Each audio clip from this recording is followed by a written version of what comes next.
Cordial saludo, les damos la bienvenida a este espacio organizado por la Cámara Colombo-Chilena y nuestra empresa afiliada es Guerra Jiménez y Hita Rodríguez. Les habla Geraldina Álvarez, directora de Comunicaciones y Mercadeo de la Cámara.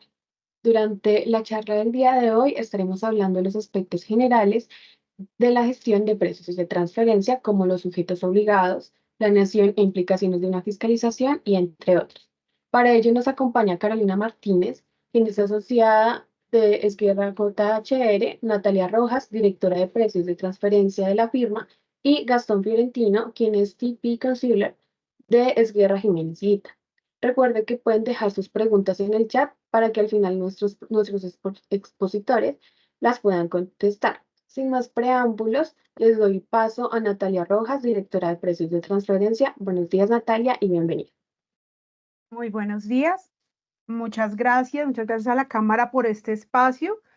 Muchas gracias a todos quienes están conectándose en este momento, a estas tempranas horas de la mañana. Bueno, pues iniciamos el día hablando de un tema muy interesante y el objetivo de esta mañanita, de este segmento que vamos a tener es hablar con ustedes de un tema muy relevante y es en precios de transferencia, pero más allá de pronto los conceptos y las definiciones que hemos venido tal vez manejando a lo largo de todos estos años que hemos tenido el régimen en Colombia, el objetivo de esta charla es llamar un poco la atención porque cada vez más este tema se hace más álgido en las empresas y está en el ojo del huracán porque su relevancia económica, técnica, jurídica, en realidad implica que las empresas pongan bastante atención y no solamente se limite a un tema de cumplimiento. Entonces, en esta parte yo les voy a hablar un poco como de los aspectos generales del régimen. Más adelante, Carolina y Gastón nos van a complementar con unas ideas bastante relevantes sobre cómo hacer más valioso este cumplimiento, cómo estar preparados ante situaciones de revisiones y auditorías ante la DIAN. ¿Listo? Entonces, denme un segundo, voy a compartirles mi pantalla. Perfecto. ¿Ya se ve ahí? Gastón, ¿me confirmas, por favor? Gracias. Listo. Bueno, entonces en esta parte introductoria es bien importante que traigamos a colación cuál es el objetivo del régimen de precios de transferencia, porque muchas veces lo confundimos con un impuesto, pero en realidad es un mecanismo de control internacional que ayuda a las administraciones tributarias a verificar la legitimidad del impuesto sobre la renta de aquellas compañías que operan a nivel internacional y que realizan transacciones entre vinculados, entre grupos multinacionales, sucursales, filiales, subsidiarias, que están ubicadas en diferentes jurisdicciones. Y claro, en estas diferentes jurisdicciones nos encontramos diferentes condiciones tributarias que pueden llevar a que las compañías utilicen esas de pronto ventajas tributarias, algunas tasas diferenciales para modificar o alterar las bases gravables y eso claramente afecta los ingresos públicos de las naciones. Por eso es un tema muy importante y que cada vez más pues digamos, tiene mucha más relevancia. Hemos escuchado el tema de los pilares 1 y 2, las reglas BEPS, etcétera, y pues todo esto, digamos, que está amarrado con el tema de precios de transferencia. Entonces, es bien interesante. También hemos oído hablar del concepto de paraísos fiscales, que son aquellos sitios donde hay unas ventajas tributarias muy grandes, unas tasas de impuesto muy bajas respecto al, digamos, el promedio que se utiliza a nivel internacional, o hay una falta de transparencia administrativa, falta de sustancia económica. Entonces, todas estas cositas a veces los grupos multinacionales las utilizan para unas planeaciones tributarias y al final del día, pues generar un menor impuesto. Entonces, claramente, toda esta circunstancia lleva a la necesidad de un control internacional que sea especialmente por precios de transferencia, que ya en nuestro régimen lleva poco más de 20 años en nuestro ordenamiento jurídico. Entonces, ¿cuál es el principio rector del régimen de precios de transferencia y el objetivo que tienen que cumplir todas las compañías que están sometidas a este régimen? Y este es el principio general aplicado casi que en todo el mundo y es básicamente el principio de plena competencia o arm's length, que implica que cuando una operación se realiza entre vinculados, debe tener aquellas condiciones que se hubiesen conservado entre partes independientes en circunstancias comparables. Entonces es bien importante, digamos, tener esa premisa, que todas las operaciones que se realicen entre vinculados, pues deben realizarse como si fueran independientes, como si no fueran familia, por decirlo así. Entonces, ese es como nuestro principio rector y ahí es donde vamos como a arrancar. Entonces, ¿qué es lo que pasa cuando no cumplimos este principio? Cuando no, esas operaciones entre vinculados no se cumple ese principio de plena competencia y se desvían de lo que marca, por decirlo así, el mercado. Entonces, ahí lo que va a pasar es que la administración tributaria y nosotros también de forma voluntaria, si lo detectamos en nuestras transacciones, debemos hacer unos ajustes fiscales, ya sea incrementando los ingresos brutos, porque de pronto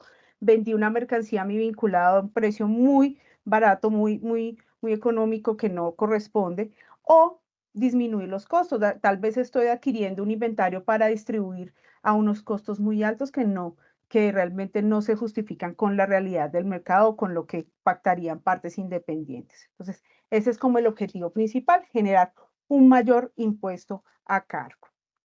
¿Listo? ¿Qué pasa? El régimen de precios de transferencia, como enfatizaba desde el principio, tiene su mayor aplicación y sus efectos en el impuesto sobre la renta, lo que significa que todas las obligaciones tributarias que estén atadas a la renta también van a tener relación con lo que presentemos y analicemos en precios de transferencia. Entonces es bien importante tener en cuenta y recordemos que los vencimientos de rentas de personas jurídicas, de grandes contribuyentes empezaron desde el martes.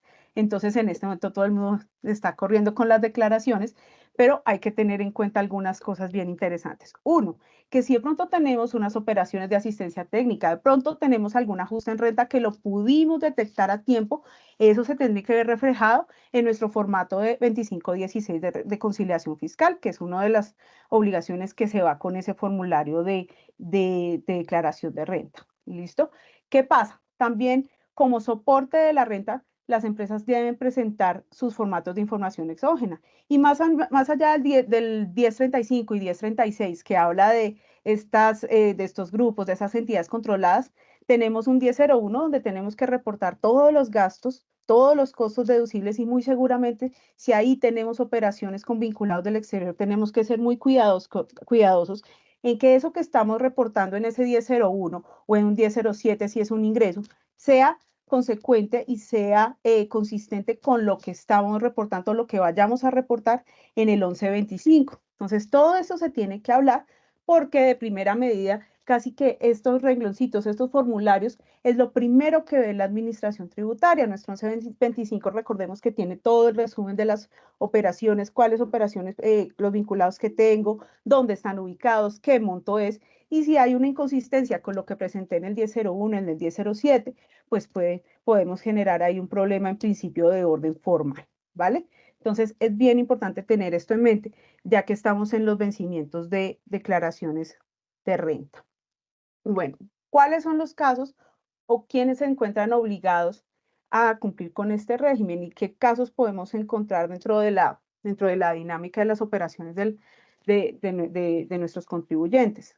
Nuestra legislación también contempla el análisis de operaciones domésticas cuando tenemos vinculados en zona franca. Entonces, aquí es bien importante tener como tres escenarios. Uno, aquellos vinculados que están en el territorio aduanero nacional cuando hay empresas en zona franca y los vinculados del exterior, que es como lo más, digamos que como lo más claro, porque uno dice, ah, claro, seguramente hay una tasa de renta diferente, pero en zona franca recordemos que también tenemos un diferencial de tasas que puede incentivar algún tipo de planeación, algún tipo de estrategia tributaria.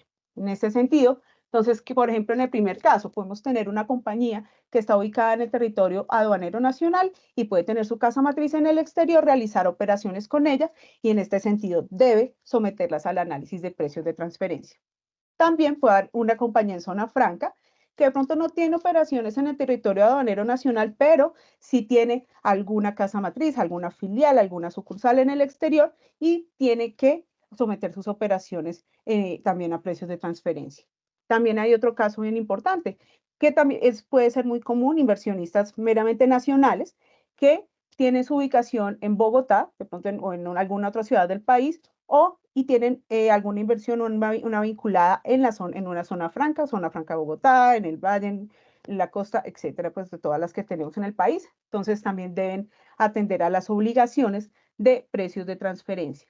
Y hay un caso bien importante, y es que, como les mencionaba al principio, tenemos paraísos fiscales o jurisdicciones no cooperantes, como le denominamos hoy en día, que son aquellos sitios donde hay algunas ventajas, algunos temas tributarios de pronto no tan claros que hacen sospechar que esas operaciones que se realizan con entidades o con personas ubicadas en esos sitios puede que estén distantes de lo que dictan los parámetros de mercado. En este sentido, también tiene que ser revisadas. Entonces, puede ser una compañía ubicada en el territorio aduanero nacional que tenga un proveedor en este paraíso fiscal. Puede ser, dentro de la lista de paraísos fiscales tenemos hoy en día 37 jurisdicciones.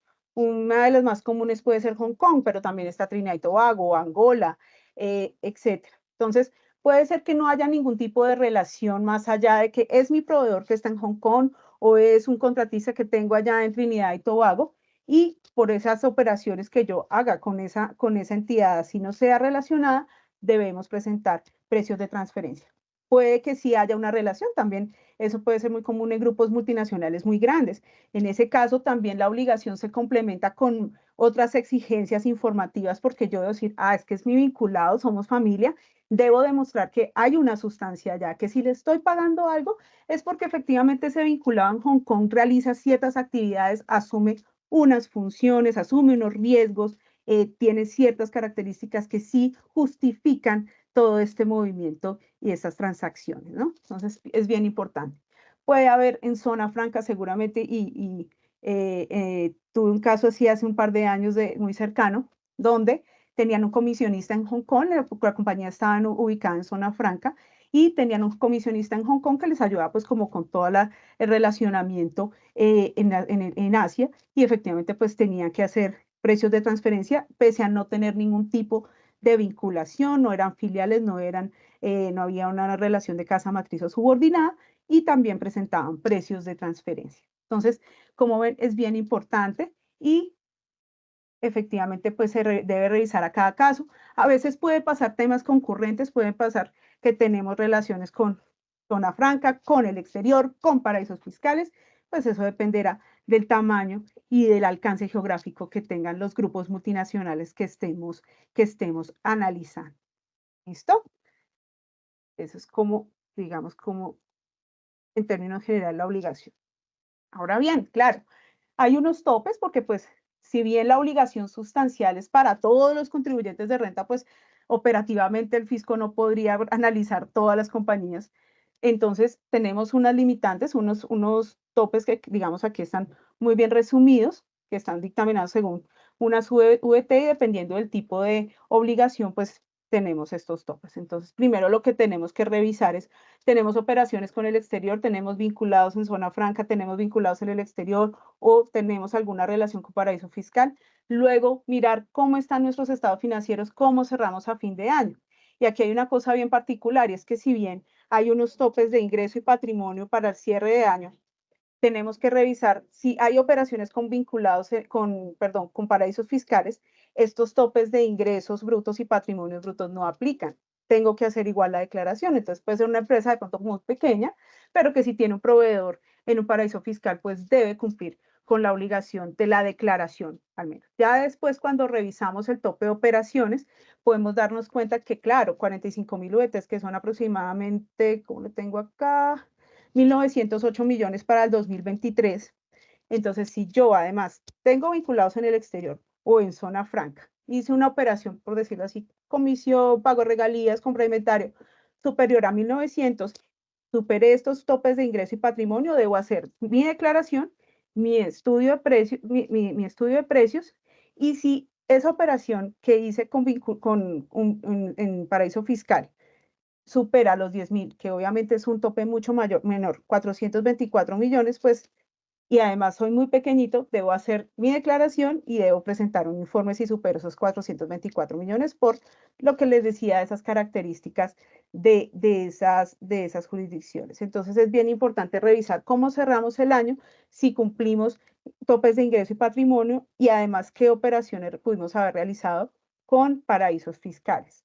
También hay que tener en cuenta otro par de obligaciones muy importantes, y es el informe maestro, que el informe maestro está atado a la elaboración del informe local y además a pertenecer a un grupo multinacional. Entonces, puede ser que haya una empresa que tenga que hacer su informe local, pero de pronto sus inversiones son muy pequeñas o es simplemente con zona franca y no tiene que hacer el informe maestro. Entonces, se debe revisar en cada caso cuál sería la aplicabilidad, pero el informe maestro está más atado a la presencia o a un grupo multinacional consolidado que consolide su información financiera.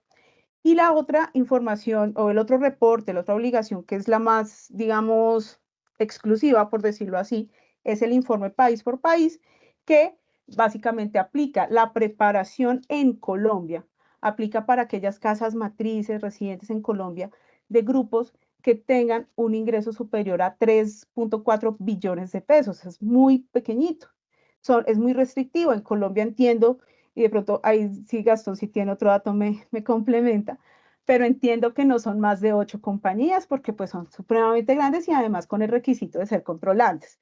Entonces, en ese sentido, pues claro, son muy poquiticos, pero entonces, frente a esa obligación del informe país por país, ¿qué le pasa al resto de contribuyentes que no preparan?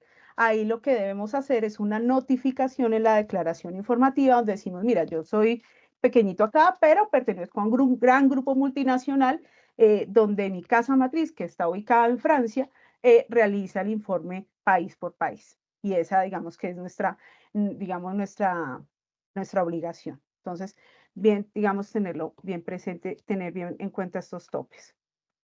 Ahora bien, las obligaciones formales tienen unos objetivos, digamos, bien particulares. Digamos que cada obligación formal en nuestro régimen tiene un objetivo particular y no está, digamos, tiene una función especial, tiene una misión especial. La declaración informativa es como esa primera ventana que tiene la administración y es como el resumen de todo lo que hemos hecho en materia de vinculados, operaciones con el exterior, con paraísos fiscales, como una pequeña fotico de lo que es mi grupo y qué hace mi grupo. Tiene informe maestro, tiene informe país por país. Estas son el cúmulo de operaciones con vinculadas con préstamos, ingresos, egresos, fue esto. Eso es lo que uno ve en ese 120 que presenta al final. Entonces es bien importante porque ahí tiene su régimen sancionatorio particular, tienen unas notificaciones para el del informe maestro y del reporte país por país. Y aquí es bien importante tener algo muy presente. Resulta que el Pilar 2 en el manual que salió hace poco de la implementación del Pilar del Amount B, dice algo muy importante y es que las administraciones tributarias en qué se van a basar. Claro, hay un tope de cumplimiento para todos los grupos que van a aplicar el impuesto mínimo global. Entonces, una de las fuentes de información, lo dice este manual, que van a utilizar es este tipo de reportes, porque acá resulta que el tope para ese impuesto mínimo es el mismo para el reporte país por país. Entonces, aquí también va a haber como una especie, ok, si en esa compañía, en este 120 me dicen que esta empresa tiene su casa matriz en tal lugar y que prepara el informe país por país, entonces esta compañía, este grupo, está sometido y está dentro de la regla del impuesto mínimo global. Entonces también hay que tener mucho cuidado con lo que se informa en ese 120. ¿Listo? Y en el informe local, que es como digamos, lo más crítico, lo más específico, de donde salen los ajustes de precios de transferencia en renta, es sin duda alguna la mejor o digamos que el instrumento de fiscalización más inmediato que tiene la administración tributaria. Y asimismo es un medio de prueba por excelencia para los contribuyentes. Lo que pasa es que en muchas ocasiones no le hemos dado como esa importancia y tal vez somos conscientes de ello solamente hasta cuando nos llega la visita, hasta cuando nos llega un requerimiento, pero en realidad desde el principio digamos, el informe local es como esa prueba reina que debe ser muy consistente y muy sólida desde que se envía por primera vez a la administración tributaria. El informe maestro, que no lo presentan todos los contribuyentes que hacen informe local, es aquella, digamos, aquel informe que nos muestra de forma general cuál es, digamos, la estructura del grupo, cómo funciona la cadena de valor, dónde están, cuál es la presencia del alcance geográfico del grupo, cuáles son sus acuerdos principales, si hay una gestión de intangibles, financiamiento, etcétera. Entonces, es bien importante también porque está atado al régimen sancionatorio de la documentación comprobatoria, entonces pues no lo podemos dejar de lado. Y el reporte país por país, como les decía, es un tema bien importante que está atado a los pilares 1 y 2 del auto, especialmente el pilar 2.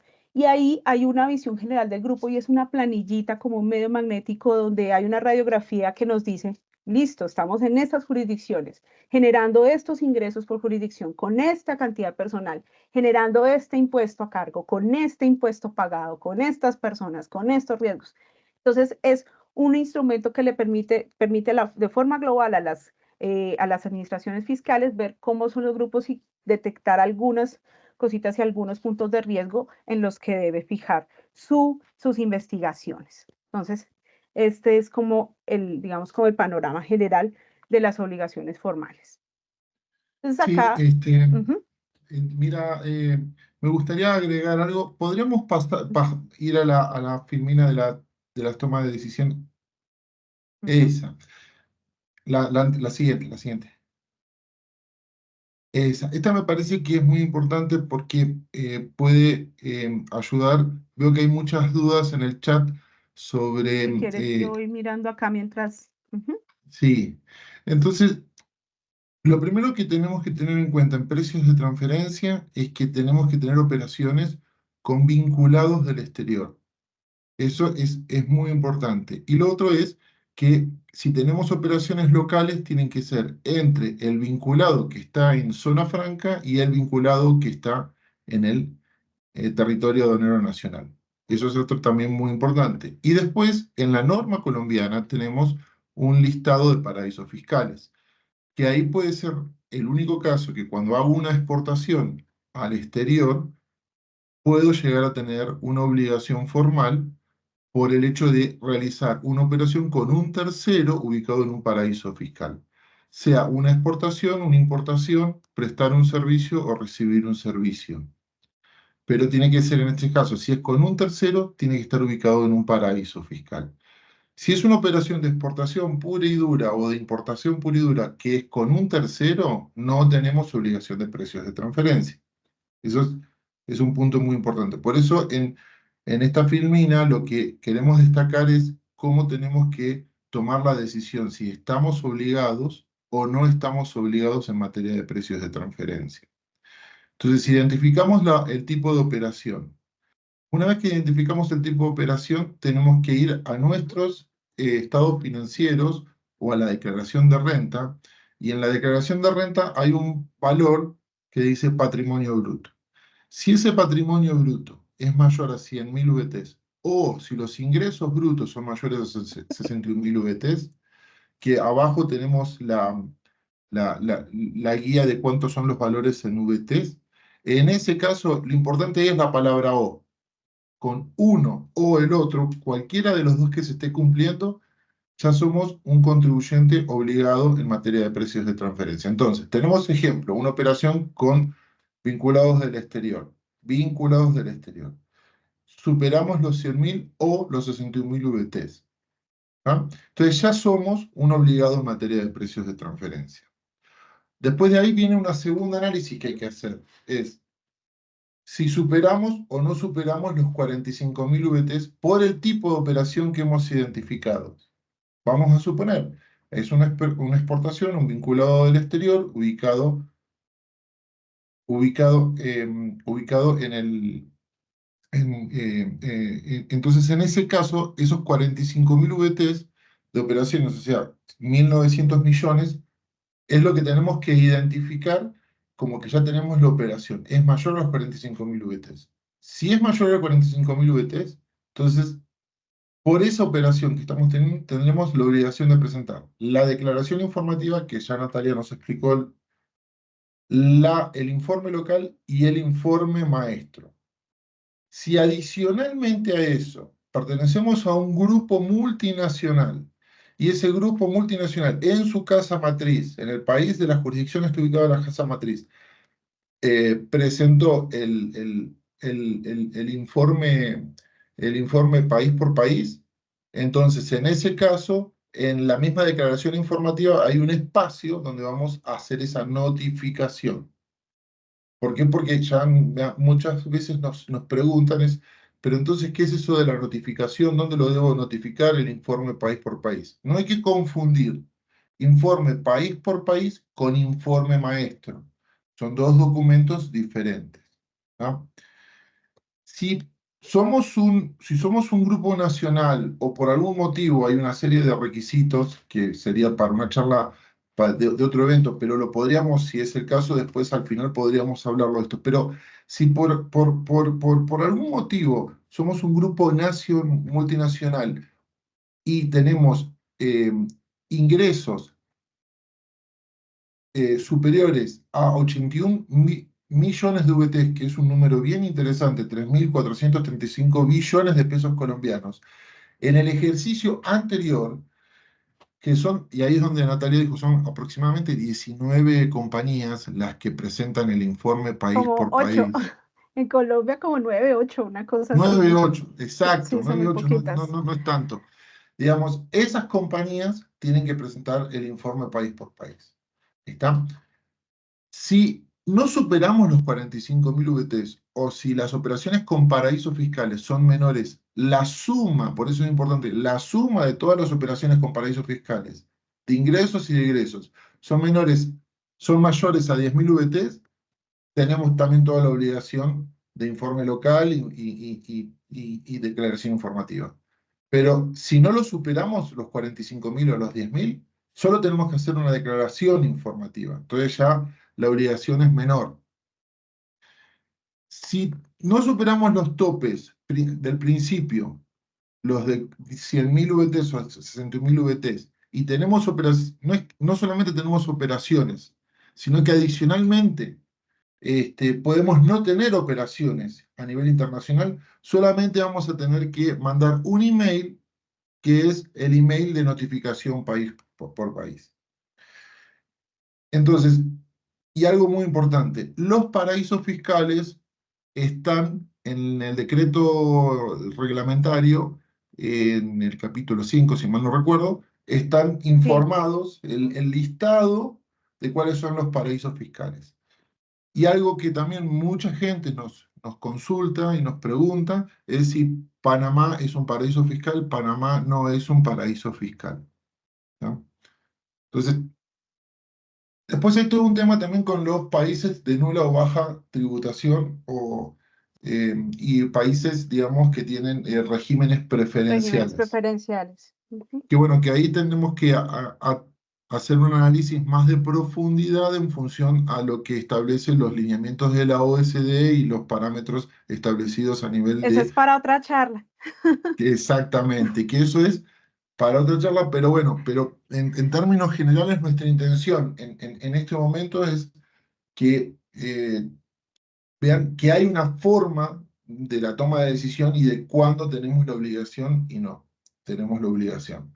Y si tenemos la obligación, ¿qué tipo de obligación tenemos? Me parece que con esto también dimos respuesta a muchas de las preguntas que estábamos viendo en el chat. Sí, ahí ya estaba confirmando como porque como sí tenías, o sea, sí está en el capítulo 5, pero como estos artículos de nuestro decreto único reglamentario son tan especiales, entonces prefería estar segura. Listo. Bueno, entonces lo que hablábamos cuando estábamos preparando esta charla era que muchas veces nos pasa, y a todo, pues a veces incluso los asesores también nos vemos imbuidos en esto, y es que nos fijamos mucho en el cumplimiento, y esto es como un iceberg porque realmente esa es la puntita que vemos, pero realmente las cosas, lo de fondo, lo que de verdad es importante, lo más sustancial a veces como que no se le pone tanto cuidado y es importante que antes de, o sea, para llegar a un cumplimiento muy bien necesitamos tener en cuenta como ciertas cosas y es el entendimiento y explicación adecuada del modelo de negocio, porque muchas veces no lo sabemos reflejar en el informe local y puede llegar incluso hasta ser contradictorio con nuestros resultados financieros o con lo que reportamos en el informe maestro. Entonces, ahí es bien importante como arrancar desde ahí, saber qué hace mi grupo, qué hago yo, cuál es mi papel en el grupo, cómo es la cadena de valor y que efectivamente eso se corresponde con la realidad, con los resultados financieros y con la visión general del grupo que se está reportando.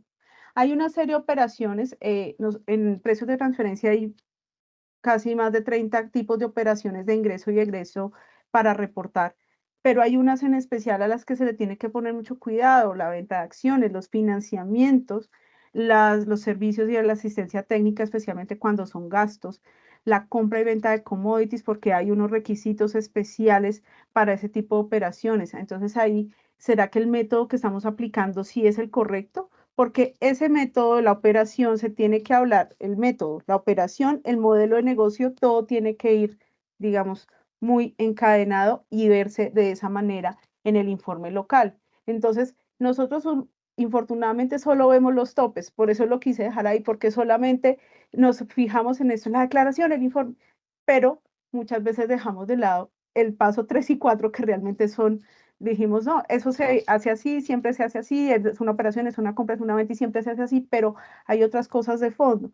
Entonces, si no se habla el modelo del negocio con las operaciones y el modelo que se está, el método de análisis que se está aplicando, podemos tener un riesgo importante en materia de precios de transferencia. No sé, Gastón, si ahí tengas algún comentario sobre lo que has visto en la práctica. Estás en mute, perdón. Sí, eso Gracias. que dices es muy importante porque eh, muchas veces no le damos el valor a precios de transferencia para la toma de decisión, para la gestión del día a día, del flujo de caja de la compañía, y eso se refleja en los grupos multinacionales. Y en los casos que nos ha sucedido de grupos multinacionales, lo que le llamamos multilatinos, o sea que desde Colombia estamos exportando y posicionando productos en el mundo, eh, ya se está, se observa una inquietud de estar más pegado al asesor en materia de precios de transferencia para identificar y evitarnos lo que se llama la doble tributación y una buena gestión del flujo de caja, porque tenemos que prestar dinero a nuestra compañía que está ubicada en México y de esa manera que inicien sus operaciones, pero en México también tenemos obligaciones de precios de transferencia.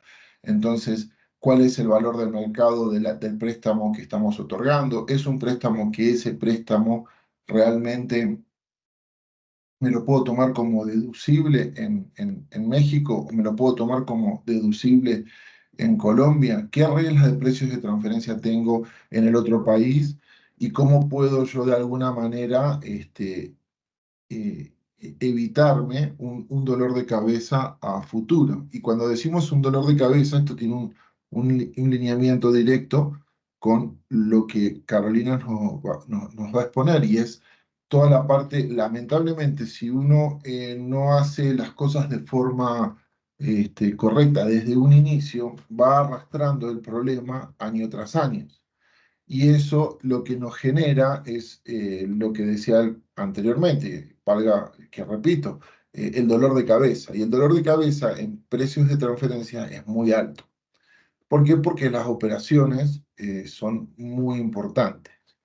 Entonces hay veces que lo que pasa es que desde casa matriz, siendo nosotros compañías, digamos, afiliadas o subsidiarias, toman ciertas decisiones que, si no son consultadas o analizadas el impacto en Colombia previo a la implementación, puede generar un tema en materia de precios de transferencia. Entonces, fíjense que es de los dos lados que se genera.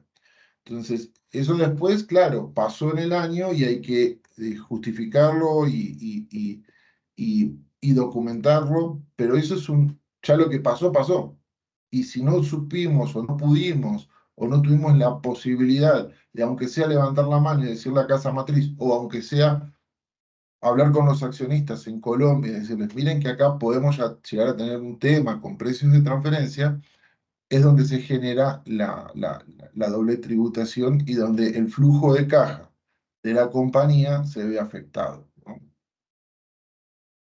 Muy en línea en lo que estás diciendo, tenemos como esa línea de tiempo donde cruzamos el cumplimiento de renta con precios, porque muchas veces nos esperamos hasta septiembre para poder hacer ajustes que sería mucho más sano hacerlos ahorita con la presentación de rentas. Si sé que de pronto alguna transacción no quedó bien, pues en este momento sería como el momento ideal para incluirlo y decir, bueno, efectivamente tengo que hacer un ajuste, de pronto incrementar unos gastos, incrementar unos ingresos o disminuir unos costos deducibles y pues si lo hago con la renta voy a evitarme una posible corrección o unos intereses después. Si yo me espero hasta septiembre cuando ya tengo el análisis, bueno, tengo ese rango y estoy por fuera, pues tengo que devolverme, abrir la declaración, generar unas sanciones y unos posibles intereses de mora. Y también es muy importante tener en cuenta que pues ya con la información de precios, sabiendo más o menos qué rango yo debería tener, qué tasas más o menos debería manejar, ese espaciecito más o menos entre septiembre y diciembre para poder aplicar correctivos sobre 2024. Y con eso la provisión de este año pues no nos va a coger como tan, digamos, como tan fuera de base. ¿Listo? Creo que ese sería como, y pues básicamente lo que nos comentabas de la doble tributación. Si no aprovechamos como este espacio que tenemos para poder aplicar esos correctivos, posiblemente nuestra renta del 2024 sí se va a ver bastante afectada. Y pues aquí yo creo que te con un tema bastante álgido que nos ha estado, digamos, causando bastante inquietud en la técnica de precios de transferencia. Sí, sí, Está, estamos eh, y queríamos también traer a colación parte, digamos, de los temas que hemos observado en materia de precios de transferencia se ha generado.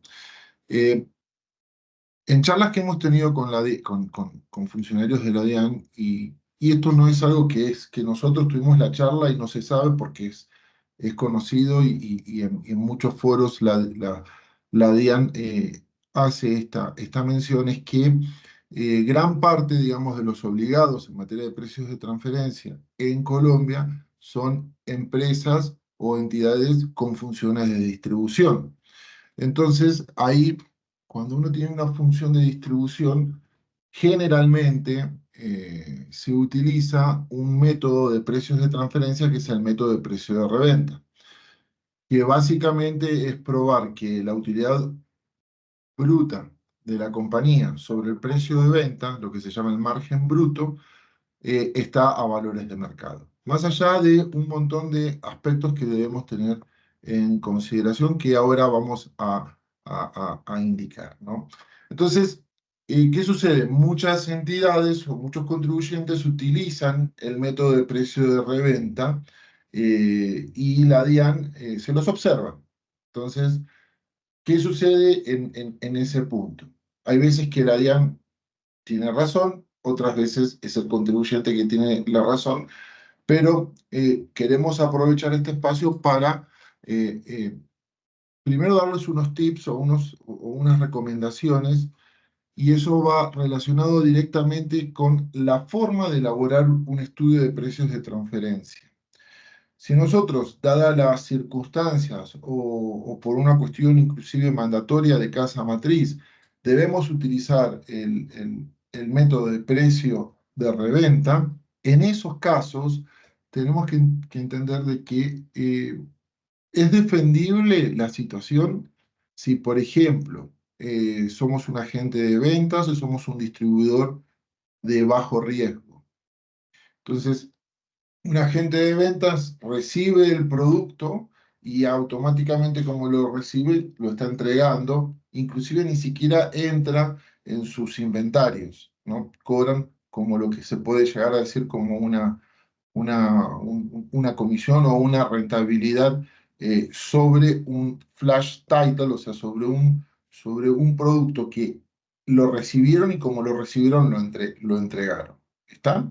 Entonces, en su contabilidad van a tener unos costos y unos gastos operativos mínimos. Entonces, en ese caso, la ley nacional e internacional permite la utilización del método de precio de reventa. Pero lo importante y también es cuando se lo caracteriza al distribuidor como un distribuidor de bajo riesgo. Distribuidor de bajo riesgo es aquella entidad que también hace exactamente tiene un poquitito más que un agente de ventas, o sea, asume ciertos riesgos mínimos, por eso es de bajo riesgo. No es que no asume riesgos, un riesgo mínimo de mercado, riesgos de incobrabilidad, riesgos de tipo de cambio, porque estamos en Colombia y generalmente son productos importados que vienen en una moneda diferente a la colombiana.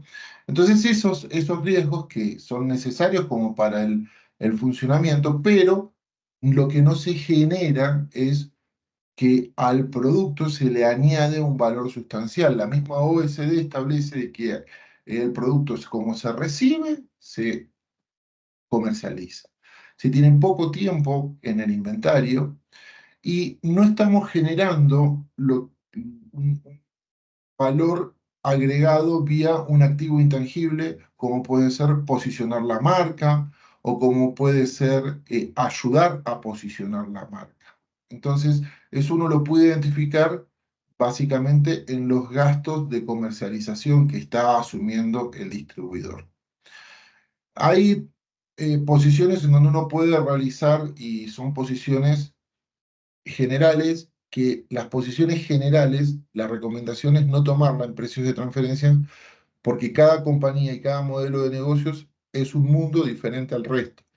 Pero muchas veces hacer un análisis de si los gastos operacionales sobre las ventas son mayores a un 10%, ya no sos un distribuidor de bajo riesgo. En ningún lado de la ley nacional e internacional establece eso.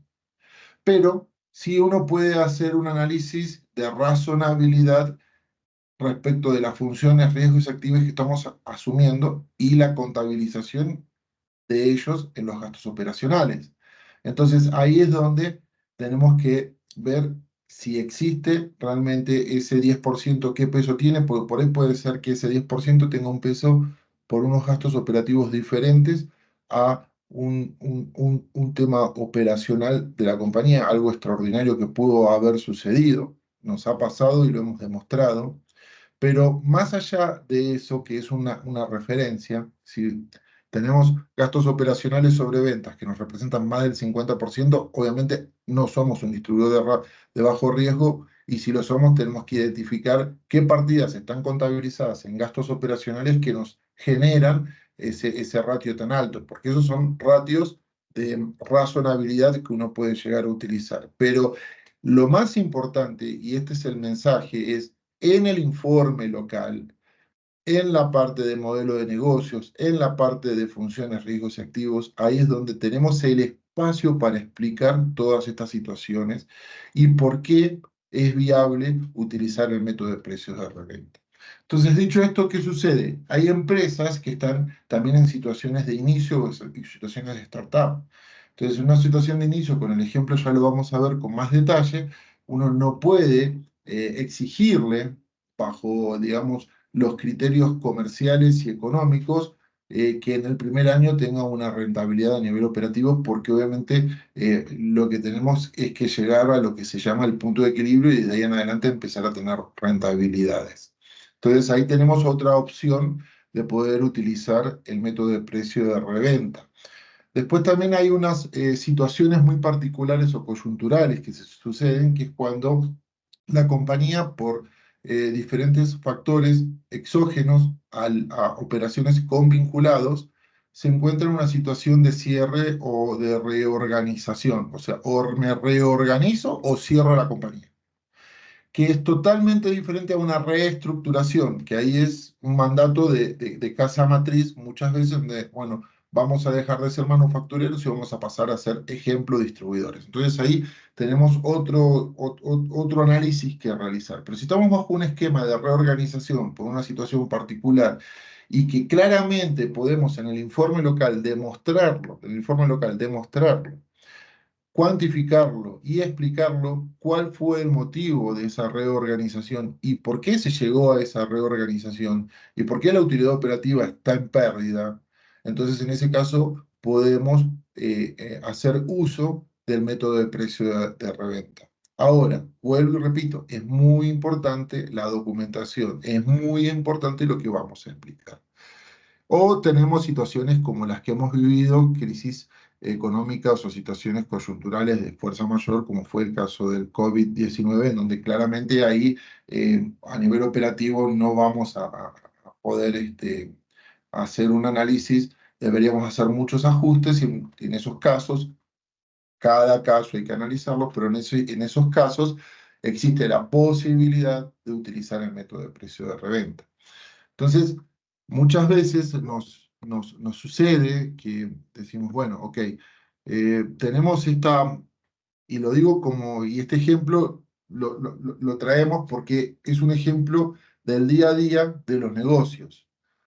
Entonces, y miremoslo cómo sucede esto entre terceros independientes, que es la comparación que uno tiene que hacer en las operaciones con vinculados. Entonces, con un colega definimos que tenemos un negocio que es la importación de vasos de vidrio. Importamos vasos de vidrio y lo vamos a distribuir en Colombia.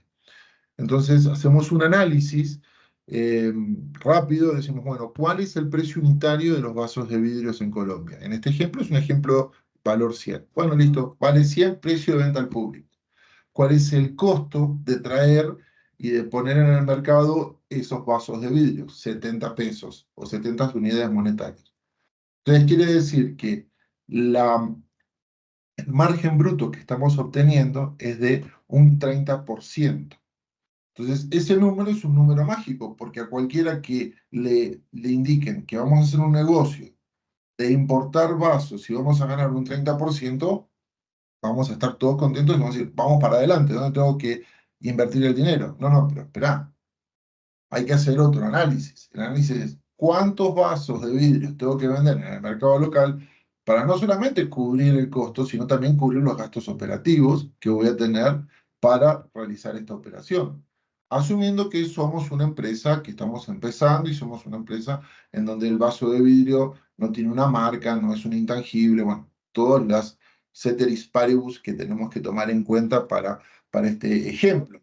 Entonces eso nos sirve para demostrar de alguna manera que hasta que no lleguemos al punto de equilibrio, este negocio no va a ser tan rentable como pinta con un 30%. Pero si lo miramos desde la herramienta de precios de transferencia, desde la posibilidad de demostrarle al fisco que si esa operación es entre vinculados, si estamos en un inicio de operaciones, si es el primer año, obviamente que vamos a tener pérdidas operativas, porque no vamos a llegar a cubrir los costos, porque es una cuestión, los gastos operativos, porque es una cuestión propia de un análisis de microeconomía, en donde hasta que no llegue al punto de equilibrio, no voy a lograr esa posición. ¿Cuándo se puede llegar a ese punto de equilibrio? Puede ser en el segundo, en el tercero, obviamente no va a ser eterno, tiene que ser en 2, 3, 5 años como máximo. Si es antes, debería serlo antes, pero bueno, el análisis es de acuerdo a la situación particular, coyuntural y de lo que suceda en cada una de las compañías. Y el mensaje es, todo esto que estamos hablando es muy lindo, pero tiene que quedar claramente documentado en el informe local. Claro, y ahí es donde entra el papel multidisciplinar de esta técnica, porque muchas veces nos limitamos a que es un tema de impuestos, pero en realidad hay situaciones en las que es importante conocer la planta, conocer toda la cadena alrededor, conocer también como el día a día, bueno, el gerente de operaciones se sienta como y me explica, es que mire, esto se me encareció porque me llené de inventario, porque me sobreestoqué, y entonces, ok, eso va más allá. Entonces es súper importante poder involucrar esos otros elementos más allá del tema realmente impositivo. Y por eso, digamos, el tema de precios es como tan chévere, porque creo que una empresa no es igual en el mismo sector, no es igual a otra, ni una empresa es igual de un año a otro, siempre pasan cosas. Listo. Bueno, entonces, Carolina, buenos días, bienvenida. Hola, buenos días. Buenos días a todos. Buenos días, Gastón, Natalia. Buenos días a todos, a la Cámara Colombo-Chilena. Muchas gracias por permitirnos este espacio y a todos ustedes que todavía nos acompañan a estas horas de la mañana hablando de estos temas de precios de transferencia. Lo que tenemos para decirles en este punto es algo muy básico, pero realmente muy importante. Si Nata, tú me ayudas, por favor, a las siguientes diapositivas. En estas diapositivas ustedes van a ver un estudio que hemos extractado de un conversatorio en relación con las sentencias de precios de transferencia, porque como decía Gastón, bueno, aquí estamos viendo todo el tema de las obligaciones formales, de cómo debemos documentar las operaciones, cuáles son las operaciones que debemos documentar, las declaraciones que debemos presentar, las obligaciones formales que debemos cumplir y naturalmente la obligación sustancial, pero esto ya también pasa a otro plano y es lo que decía Gastón hace un rato, cuando tenemos un problema lo venimos arrastrando año tras año y esto ya es una discusión que si tenemos errores en las declaraciones informativas o la documentación comprobatoria o ni siquiera errores, sino que pueden existir incluso hasta diferencias de criterios con la misma administración en la forma en que nosotros estamos documentando o reportando las operaciones, pues podemos tener unos riesgos en precios de transferencia que son muy, digamos, importantes y esto pasa ya de la discusión ante la administración tributaria, ante la DIAN, y ya llegamos ante la jurisdicción de lo contencioso administrativo, que es esto que les queremos mostrar en estas diapositivas. Y para resumirles, es las siguientes 4 diapositivas es lo siguiente. Esto es un tema que ha llegado a la jurisdicción de lo contencioso administrativo, es decir, hasta el Consejo de Estado, desde 2 puntos de vista, desde una sanción del cumplimiento de las obligaciones formales, que ya vamos a ver un poco más adelante en un momentico, y desde el cumplimiento de la obligación tributaria sustancial del pago del impuesto, porque precios de transferencia es el cumplimiento de una obligación formal, pero como decía Natalia también, eso tiene un impacto naturalmente en el impuesto sobre la renta. Entonces, esto se ha visto desde 2 perspectivas, desde el tema formal y desde el tema sustancial. Y desde el tema formal ya el Consejo de Estado ha abordado todas las discusiones y esto ya ha pasado al tema de forma. Y lo que vemos hoy actualmente es que las sentencias del Consejo de Estado, ya las discusiones se han centrado propiamente en los temas de forma. Nata, si me ayudas, por favor, con las siguientes diapositivas, casi ya al final. Bueno, la anterior, por favor. En esto ustedes ven, esto es muy gráfico, aquí se puede visualizar realmente cómo ha evolucionado el tema de precios de transferencia. En el año 2023, ya la mayoría de asuntos que se discutieron en el Consejo de Estado y que de los que ya tuvimos sentencia son asuntos de fondo. Ya estamos en los asuntos sustanciales, ya no es solamente los asuntos de forma. Por favor, la siguiente. La siguiente. Aquí, la evolución de la jurisprudencia. En las anteriores diapositivas nosotros vimos cómo está evolucionando eso. Hemos llegado más a los asuntos de fondo. Las discusiones se resuelven en una muy buena parte a favor del contribuyente, en otra muy buena parte a favor de la DIAN. Estamos entre un 49 a favor del contribuyente, un 27 a favor de la DIAN y una parcial que es un 21%, que realmente eso puede ser temas de sanciones. Es decir, que seguimos perdiendo mucho de las discusiones en precios de transferencia, aunque también ganamos muchas por parte del contribuyente, pero pues tenemos una muy buena parte de lo que se está perdiendo en el Consejo de Estado, pero hoy en día lo que vemos en las discusiones es que estamos centrándonos en esto y básicamente aquí lo que podemos decir es procesos de devolución de saldos a favor, llegamos ahí a precios de transferencia a través de esos procesos de devolución de saldo a favor. Lo que hablaba justamente ahora hace un rato Gastón, el precio de reventa. También tenemos todavía sanciones formales, revisión de funciones, inversiones, gastos incurridos en el desarrollo de intangibles. Aquí tenemos todo el tema de asistencias técnicas y servicios técnicos, que la administración hoy más que todo está cuestionando todo el tema de asistencias técnicas y servicios técnicos, ya no solamente desde el punto de vista formal de lo que usted está pagando al exterior como una asistencia a un servicio técnico, que tenga el contrato, que tenga la factura, que tenga la retención en la fuente, sino desde la forma propiamente dicha. Y nosotros siempre hemos dicho eso: si usted lleva 5 años pagando una asistencia técnica, ¿cómo hace para explicarle a la administración que usted no ha aprendido a hacer lo que tiene que hacer en esos 5 años?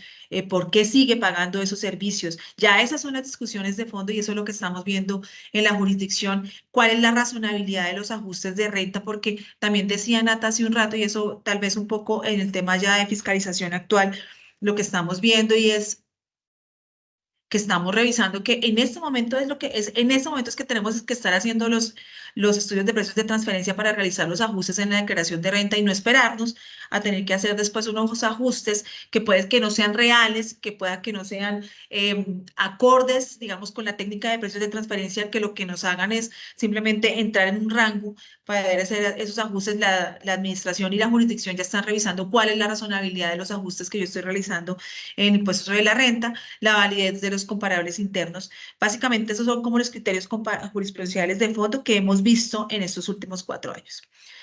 Sigamos, por favor.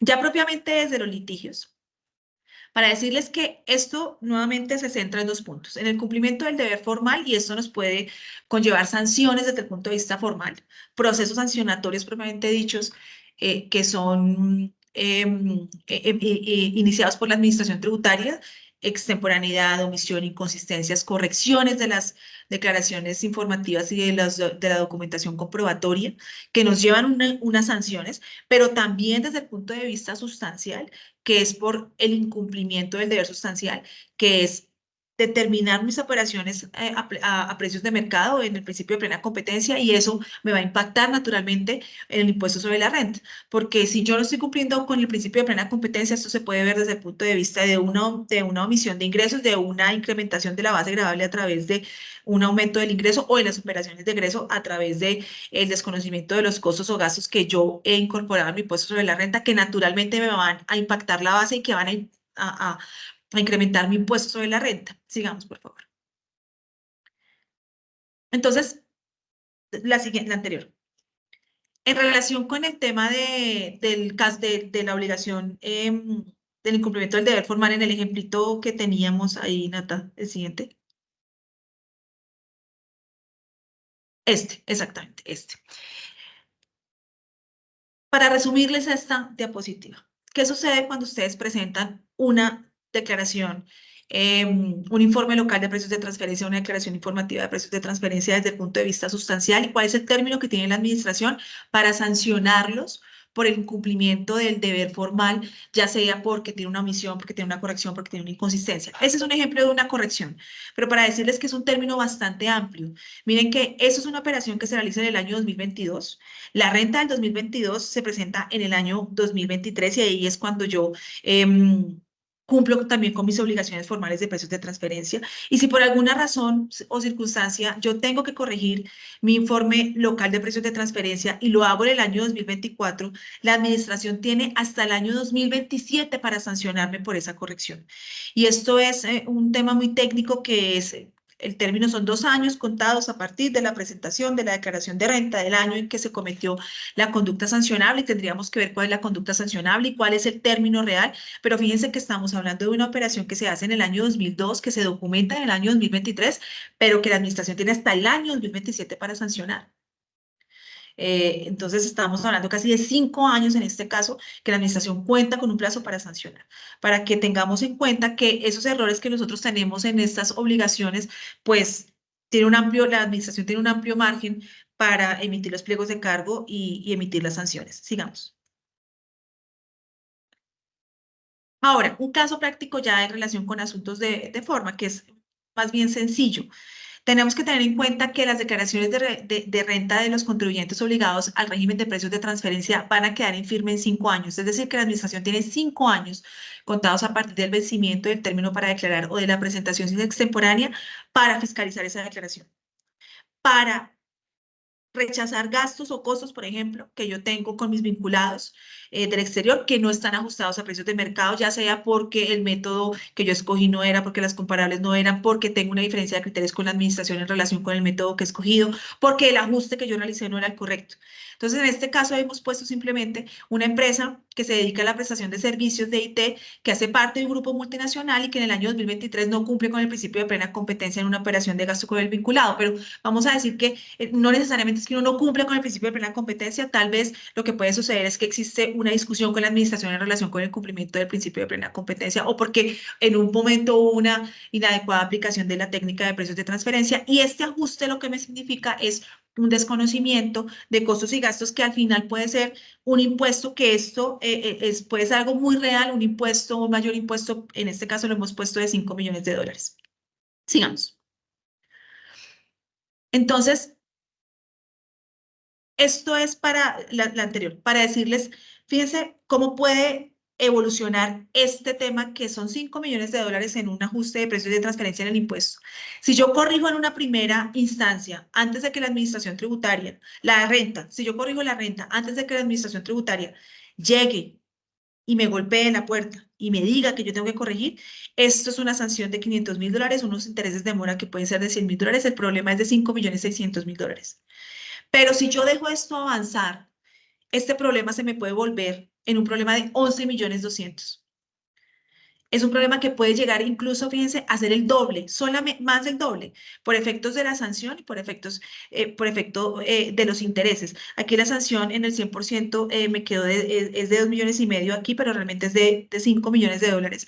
O sea que estos son 17 millones de dólares realmente lo que puede significar este proceso al final. Que no es una cifra que nosotros hayamos visto que no existe, no, los procesos, como decía Gastón, las discusiones de precios de transferencia pueden llegar a esas cifras porque las operaciones con vinculados realmente son de montos muy importantes las que estamos informando y realmente en Colombia por el efecto de la sanción, fíjese que una sanción en este caso de inexactitud en el impuesto sobre la renta por un ajuste de precios de transferencia puede ser del 100% del valor del impuesto y nuestros intereses de mora en Colombia están al interés de usura menos 2 puntos en estos casos. Luego es una discusión que puede ser bastante importante solamente para llamarle la atención en estos puntos que tenemos discusiones desde el punto de vista de la forma que tenemos discusiones hoy en día, más que todo desde el punto de vista del fondo, y que llamemos la atención sobre el número al que podemos llegar en una discusión de precios de transferencia. Es eso, ya seguimos con la fiscalización y para eso quiero darle paso también a Natalia y a Gastón para que nos hablen de lo que estamos viendo hoy para finalizar en relación con la fiscalización de precios de transferencia. Pues aquí también un poco, seguramente vamos a necesitar de ti, Carito, que es la que siempre pues, se ha enfrentado más en la DIAN y esas facultades fiscalizadoras que tiene la DIAN, porque claro, ¿no? Pues efectivamente a veces los contribuyentes lo llaman, no, pero ¿cómo así? ¿Por qué me está diciendo? Por qué me está pidiendo esta información? Pues resulta que la DIAN tiene unas facultades importantes, entonces no solamente como de la administración o recaudo de impuestos, sino que también tiene la potestad de hacer investigaciones, de auditar, de verificar, y por eso pues todas estas instancias, las visitas, solicitud, que la autoverificación, requerimiento ordinario, todas estas que los abogados claramente manejan mucho mejor. Entonces, pues teniendo eso presente, pues claro, la facultad fiscalizadora de la DIAN, pues las facultades de la DIAN pues le dan la potestad de hacer unas revisiones bastante importantes y el tema de precios tiene mucha cosita, mucha información, entonces el número, el papel, el formulario, el PDF, el Excel, el XML, el contrato, entonces claro, estamos sujetos a digamos, estamos expuestos a una cantidad de riesgos bastante importantes, pero pues digamos que los hemos tratado siempre como de mirar desde el punto de vista sustancial, pues digamos claramente como lo vimos en el ejemplo, hay una diferencia bastante importante en términos económicos y frente a unos formales que también en términos, digamos, legales y económicos también tienen algunas diferencias y que pronto pueden ser un poco más frecuentes que en los temas sustanciales. No sé, esos son, digamos, como de forma muy concreta lo que hemos visto en la práctica. No sé si tengan algún comentario que han visto digamos, como así que sea importante llamar la atención también en la materia. Sí, hay algo muy importante y esto me lo enseñó un socio con el que trabajé durante mucho tiempo y él me decía, 2 errores no hacen a un acierto. Entonces, ¿qué significa eso? Que si uno está cometiendo un error y la DIAN lo identificó, o si no estamos cometiendo un error, la DIAN y considera que es un error y no hacemos las correcciones, eso lo vamos a llevar de un año para el otro. Y la DIAN ya está en esa posición de que identificó un punto en el 2017 y empieza 2018 y empieza 2019. Entonces eso nos genera unos dolores de cabeza muy grandes. ¿Por qué? Porque si hubo una devolución de saldos a favor, tiene también unas mayores sanciones. Si hubo bueno, todos los temas tributarios que afectan a una glosa en materia de precios de transferencia que son millonarias. Entonces, esos puntos son muy importantes. Otro es lo que se llama el análisis DEMPE de las operaciones. El análisis DEMPE de las operaciones, y eso tiene una relación con los intangibles y con algo que dijo Caro, y la DIAN ya está observando mucho el tema de quién desarrolló, mantiene, mejora ese intangible. Y es una de las formas que tenemos y está establecido en la norma colombiana como en la norma internacional, en la OECD, principalmente, básicamente. Entonces, en donde uno tiene que demostrarle a la autoridad tributaria lo que Carolina dijo recién, o sea, ¿cómo es que usted todavía le siguen enseñando? No, es que no, lo que pasa es que nosotros tenemos un área de investigación y desarrollo ubicado en tal parte del mundo y otro en tal parte del mundo que siguen haciendo esas investigaciones y gracias a esas investigaciones y desarrollo que se realizan en tales lugares es que nosotros acá en Colombia tenemos la posibilidad de manufacturar o la posibilidad de vender o la posibilidad de el intangible que estemos analizando.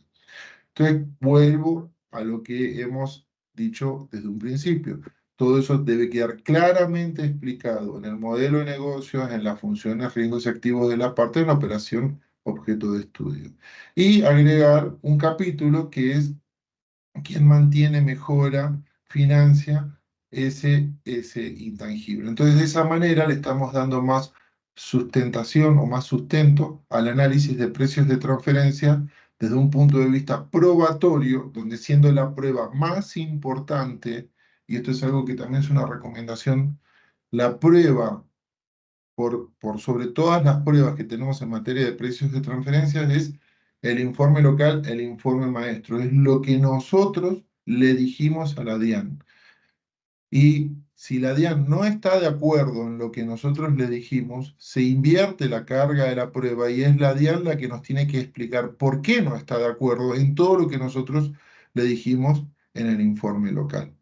Entonces, si nosotros lamentablemente hacemos un mal informe local, las posibilidades o probabilidades de defensa se caen, porque no dijimos en el momento que teníamos la oportunidad de así hacerlo, decir cuáles eran las funciones, riesgos, activos, la industria en la cual estábamos manejando, cómo se estaba comportando, cuáles fueron los ajustes extraordinarios que tuvimos que hacer o ajustes de comparabilidad.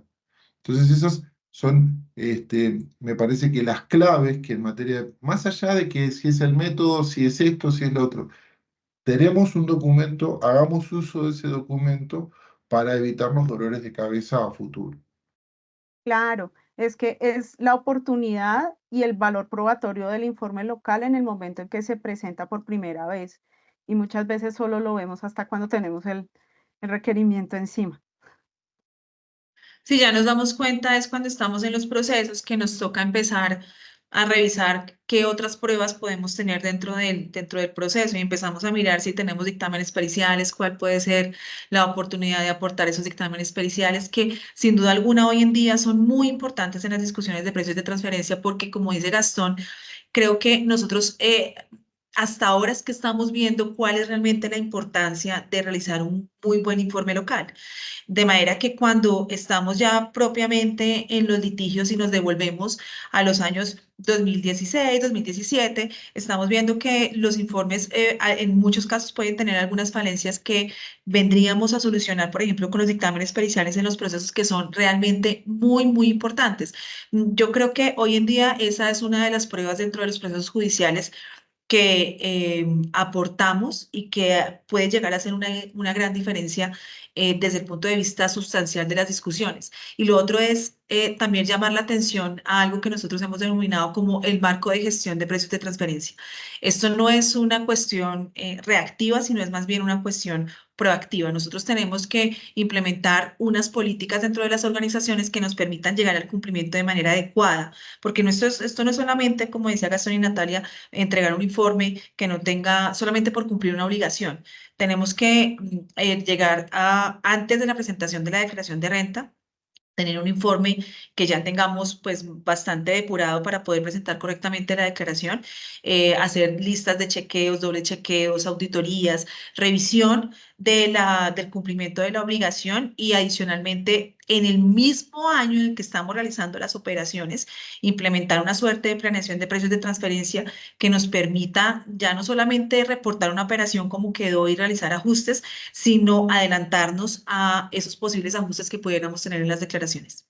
Exacto. Es muy común, por ejemplo, esa cultura ha venido cambiando mucho, pero sobre todo yo lo veo en las operaciones de financiamiento. Y para mí, pues, eso es muy bueno porque nos preguntan antes de firmar el contrato de préstamo, oye, ¿qué tasa debería yo aplicar? Ah, mira, según tu perfil de riesgo, si eres el deudor, tú deberías, pues tienes una calificación B, A, C, dependiendo, entonces debería ser esta y desde el comienzo vamos seguros, por decirlo así, pero pues todavía sigue siendo un porcentaje muy pequeño de los contribuyentes.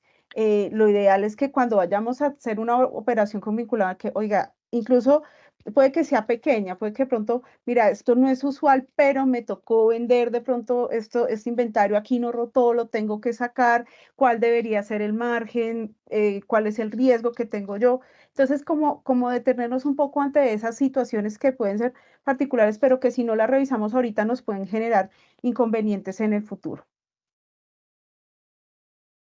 Sí, es ser más bien preventivo y no reactivos, ¿no? Que eso es lo que estamos viendo que está sucediendo. Entonces, en muchos casos estamos siendo reactivos a situaciones de observaciones por parte de la DIAN o Ujú. de, no solamente a nivel nacional, sino ya van a empezar a ver temas a nivel internacional, como sucede en Europa, que por un tema en Italia salta otro en España y en Inglaterra. Bueno, cuando Inglaterra era parte de la Unión Europea, ¿no?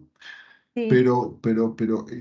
Esos temas hay que tenerlos en cuenta. Y de ahí que tiene mucha importancia todo el área de consultoría que uno tiene que tener en cuenta es antes de hacer las operaciones o si ya vemos que tenemos un tema de un problema con la DIAN, mejorar las explicaciones en el informe local para los próximos años que nos va a presentar los estudios y adicionalmente revisar qué temas o qué información se está incluyendo incluso en el informe maestro. Hay muchas veces que en el informe maestro se hablan temas generales porque la multinacional, lo importante es el corazón de negocios de operaciones que por ahí no están aquí en Colombia y no se le da esa importancia a Colombia. Entonces, levantar la mano, hablar con Casa Matriz y por favor agreguen o sean de mayor profundidad en tales temas dentro del informe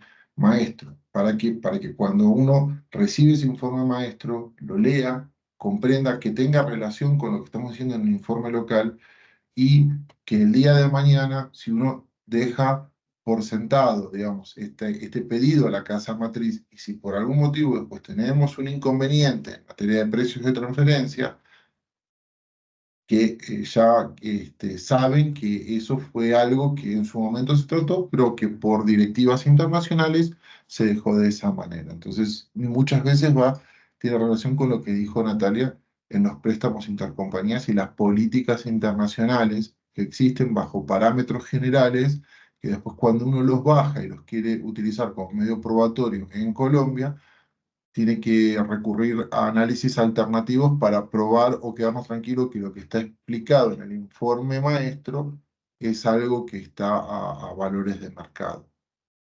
Ujú.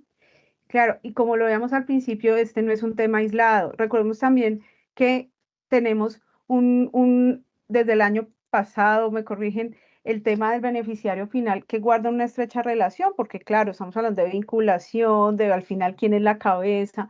Entonces, también tener como presente, bueno, lo que estamos diciendo en el informe está relacionado con ese reporte de beneficiario final. ¿Cómo estamos haciendo ese reporte de beneficiario final? De pronto haciendo el informe de precio nos damos cuenta que, uy, no reportamos a este o haciendo el reporte, oiga, en el informe de precios tenemos que tener en cuenta tal accionista que de pronto está por allá, pero al final del día sí puede que tenga alguna operación, alguna relación indirecta con la entidad en Colombia. Entonces también eso es muy importante que este tema no es aislado ni de la parte tributaria ni de la parte operativa de las compañías. Entonces, bien importante. Y un punto muy interesante es el papel que van a jugar los ajustes de precios, que ya están jugando los ajustes de precios de transferencia en la determinación de la tasa mínima. En la tasa mínima se tiene en cuenta como tres ajustes importantes, los que son de temas fiscales, diferencias por temas de dividendos y algunas partidas que no se graban. También hay unos temas de política fiscal cuando hay multas, sanciones, algunos temas de corrupción, pero el tema de precios también ese ajuste es bien importante. Entonces, cada vez es bien importante cuando vamos a cerrar la provisión en los temas de tasa mínima, tener en cuenta si hay un ajuste de precios de transferencia, tenerlo de forma oportuna. No sé si hay algún otro comentario. Pues ya nosotros veo que las preguntas que nos han hecho en el chat Sí. han sido ya resueltas. De manera que Sí, ya hemos resuelto las inquietudes. sí, hubo Muy bien. una pregunta muy interesante relacionada con operaciones con operaciones entre vinculados locales ubicados en TAN y precios de transferencia. Bueno, en ese caso aplica el artículo 90 y aplica todo lo que se relaciona con valor comercial, donde la técnica de precios de transferencia puede ser utilizada para demostrar el valor comercial, digamos. No es principio de plena competencia, es valor comercial, pero la técnica sirve y de hecho, como Natalia lo ha explicado y dio la respuesta, lo hemos utilizado para así demostrar y tener la prueba, ¿no? Así es. Sí. Y depurando, porque a veces esas comparaciones que hace la DIAN son un poquito gruesas y no siempre son todos los márgenes que ella considera.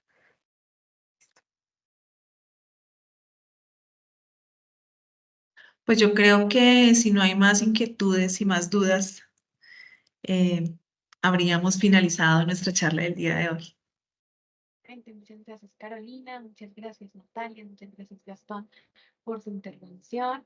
Y pues finalizando esta charla, pues realmente agradecemos a todas las personas que nos han acompañado esta mañana por su tiempo, por esta interacción, por sus preguntas, claramente. Pues Carolina, Natalia y Gastón, pues su participación fue muy valiosa para nosotros el día de hoy en esta charla. Y pues desde la Cámara Colombo Chilena les agradecemos pues todo y feliz día. Hasta pronto. Muy buen día, muchas gracias.